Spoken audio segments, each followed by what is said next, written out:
সবাইকে good morning জানিয়ে আজকে আমার এই ভিডিওটা শুরু করলাম। অনেক দিন কোনো ভিডিও পাননি, অনেক দিন বাদে আজকে একটা ভিডিও আপনাদের সঙ্গে এনেছি। দেখুন তো আজকে আমার এই আঁকাটা দেখে আপনারা কি বুঝতে পারছেন আমি কোন একটা বিশেষ দিনের ছবি আঁকছি। সাধারণত বাঙালি মেয়েরা এইটার সঙ্গে খুবই পরিচিত। হ্যাঁ, দেখে তো বুঝতেই পারছেন আমি একটা শিবলিঙ্গের ছবি এঁকেছি, কিন্তু এর সঙ্গে একটা বিশেষ দিন যুক্ত আছে। প্রত্যেকটা মেয়ে এই উপবাসটা রাখে, সে অবিবাহিত হোক আর বিবাহিতই হোক, সবাই এই উপোসের দিন শিবের মাথায় জল ঢেলে তবে খাবার খান, তার উপোস ভঙ্গ করেন। এই বিশেষ দিনটা খুবই কাছে আসতে চলেছে, সেই দিনটার কথা মাথায় রেখেই আমার আজকের এই ছবি করা। দেখুন তো পুরো ভিডিওটা, আপনাদের কেমন লাগে অবশ্যই আমাকে জানাবেন। হ্যাঁ, আর কমেন্ট, লাইক, শেয়ার, সাবস্ক্রাইব করতে ভুলে যাবেন না কিন্তু।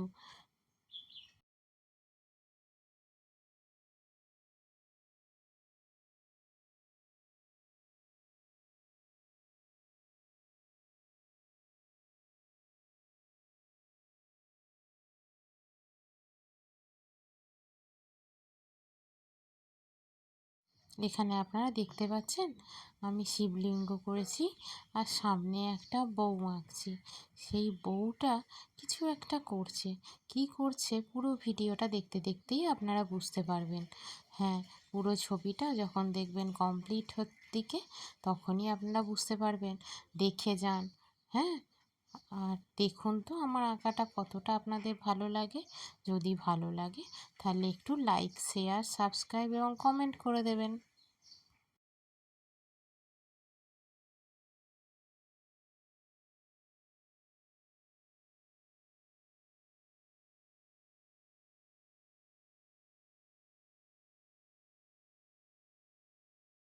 এবার আশা করি আপনারা বুঝতে পারছেন যে বউটা কী করছে।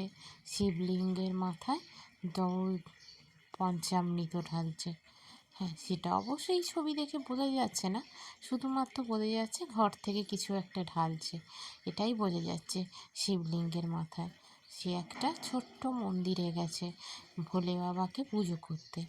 আমার মহাদেবকে তো আমরা সবাই কম বেশি ভালোবাসি, কেউ একটু বেশি আর কেউ একটু কম, কিন্তু ভক্তি তাকে সবাই করে, সবাই তার পূজা অর্চনা করে। সেই জন্য, আর সামনেই তো আছে শিবরাত্রি, সেই হিসেবে এই ছবিটা অনেক দিন ধরেই আমার মাথায় ঘুরছিল যে একটা শিবরাত্রির ছবি দেবো, কিন্তু সময়ে আর করে উঠতে পারছিলাম না আপনাদের সঙ্গে শেয়ার করার। আর ছবিটা করতেও তো, এডিট করতেও তো অনেকটা সময় লাগে, সেই জন্য এই ছবিটা করে ওঠা হচ্ছিল না। অবশেষে ছবিটুকুই করতে পেরেছি। দেখুন তো পুরো ছবিটা আপনাদের কেমন লাগে। আর লাইক, শেয়ার, কমেন্ট, সাবস্ক্রাইব অবশ্যই করবেন, ওটা করতে ভুলে যাবেন না কিন্তু।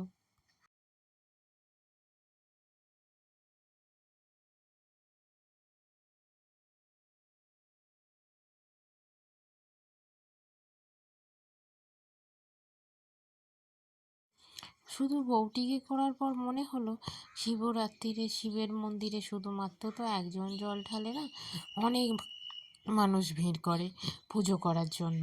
তার মধ্যে আমি করলাম কি, একটি মেয়েও করলাম।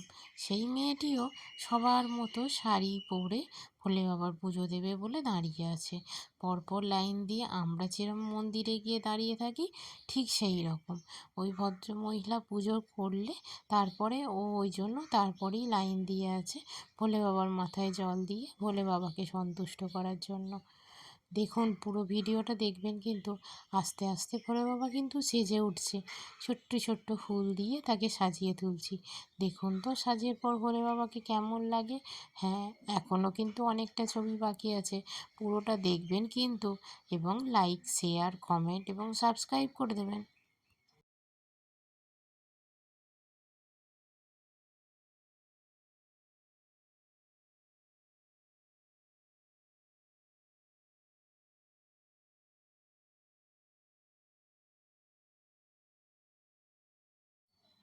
এই ছোট্ট ছোট্ট ফুলগুলো দিয়ে দিয়ে ভোলে বাবার বেদিটা আস্তে আস্তে সাজিয়ে তুলছি। কারণ ওই দিন প্রত্যেক মন্দিরেই বাবাকে খুব সুন্দর করে সাজানো হয়। আর শুধু বাবাকে নয়, বাবার মন্দিরটাকেও খুব সুন্দর দেখার মতো করেই সাজানো হয়। আপনারাও নিশ্চয়ই দেখেছেন। আর বাবা থাকবে, বাবার ত্রিশূল থাকবে, বাবার ডমরু থাকবে না? ডমরু যে বাবার ভীষণ প্রিয়।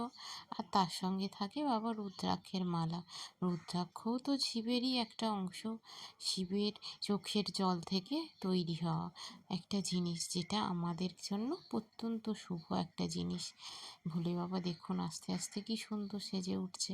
তার সঙ্গে সঙ্গে আপনাদের যদি ছবিটা ভালো লাগে, লাইক, শেয়ার, কমেন্ট এবং সাবস্ক্রাইব করে দেবেন।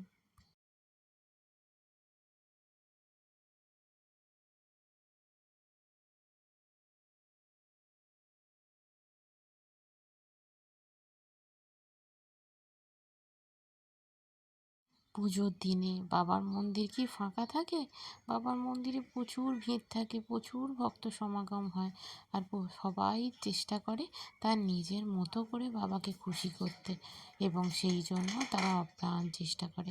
সেই জন্য আমি আরেকটি বউকে করে দিলাম, সেও এসেছে আর সবার মতো ভোলে বাবার মাথায় জল দিতে।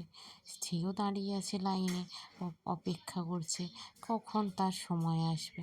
সেই জন্য সে দাঁড়িয়ে আছে, আর আমি ধীরে ধীরে মন্দিরটাকে সাজিয়ে তুলছি। এটা হলো মন্দিরের ভিতরের দৃশ্য। জানলা আছে একটা বড়, দেখুন এবার সেটা দিয়ে বাইরের দৃশ্যও দেখা যাবে। এবং ভোলে বাবার কাছে তো সবাই নিজের ইচ্ছে মতো ফল নিবেদন করে, সেই ফলের ঝুড়িটিই আমি তৈরি করছি।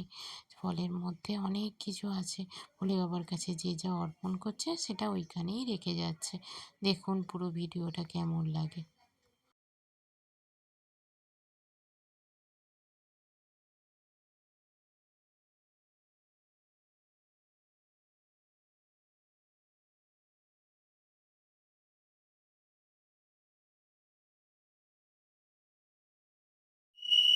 ভোলে বাবার সঙ্গে তার সাজের ফুল, তার ফল, সমস্ত কিছুই তো রাখতে হবে। আর হ্যাঁ, বাবার কাছে বাবার পুজোর জন্য একটি প্রদীপও জ্বালানো আছে। এরপরে আমি করছি বাইরের দৃশ্যটা। জানলা দিয়ে বাইরের গাছপালা দেখা যাচ্ছে, বাইরের প্রকৃতির শোভা দেখা যাচ্ছে। এইগুলো আমি ফাঁকা রাখিনি। এইগুলো যদি আপনাদের দেখে, পুরো পিকচারটা দেখে আপনাদের কমপ্লিট মনে হয়, অবশ্যই আপনারা কিন্তু আর ভালো লাগে যদি, তাহলে অবশ্যই এটাকে লাইক, কমেন্ট এবং সাবস্ক্রাইব করে দেবেন। আর সঙ্গে সঙ্গে একবার জানিয়েও যাবেন। হর হর মহাদেব, জয় শিব শম্ভু।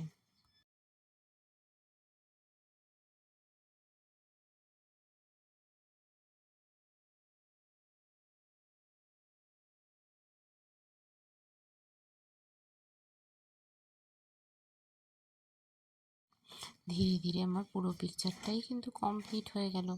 আপনারা দেখছেন তো। যদি পুরোটা ভালো লাগে, তাকে অসংখ্য ধন্যবাদ জানিয়ে আজই শেষ করছি আমার এই